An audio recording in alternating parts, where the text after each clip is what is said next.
Tara, night ride dito sa Davao City. It's been a while guys. Welcome again to my vlog.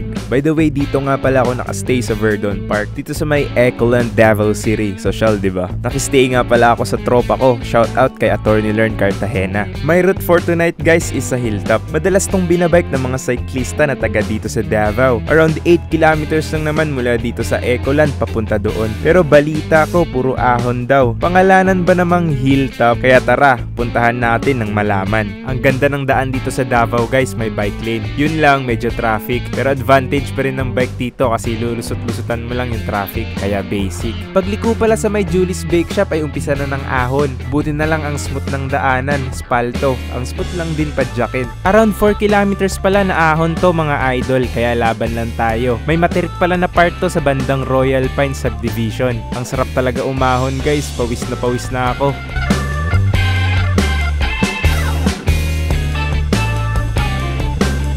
May nagja-jogging din pala dito kahit gabi na. Madadaanan pala dito ang mga iba't ibang network station tulad ng GMA at TV5. Pagkatapos ng 4 kilometers na ahon, narating ko na ang hilltop. Maganda yung view dito mga idol, solid, kita ang buong Davao. Marami ring tumatambay dito, nagde-date. Oh, di ba? Ang ganda ng view, guys. Ayan, ganda. Yati, sana all. At may mga kainan din pala, mga street foods. Pagkatapos ko pala sa hilltop, dumiretso ako sa coastal road. At may mga tumatambay na kapwa ko cyclista.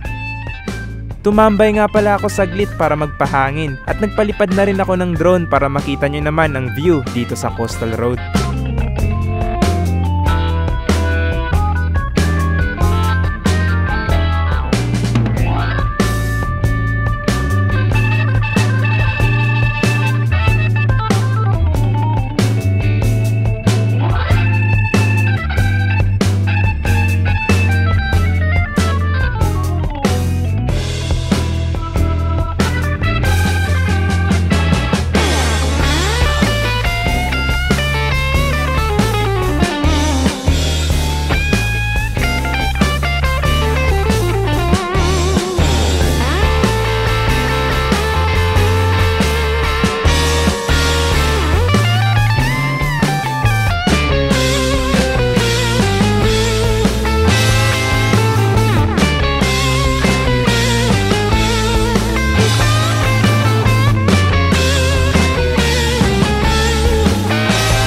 That's for today's or tonight's video mga idol. Pa-follow naman ako, react at share nitong video. Arigatanks, God bless!